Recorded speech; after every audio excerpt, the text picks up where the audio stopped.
open channel શોખ હતો ને આપવાનો હવા નીકળી ગઈ ને હવે ફોન કરી જાણ નાખી હતી કે નહીં વાગ્યું એમ ખબર પડી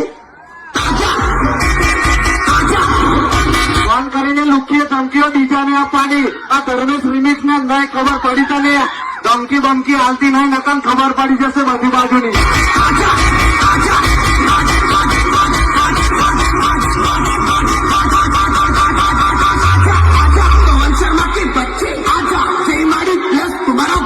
અને પેલા સાઉન્ડ ના નોલેજ વાળાનો વાતે બોલેલા છે અને ખબર પડી તને પછી ઓપન ચેલેન્જ છે આજા ચાલ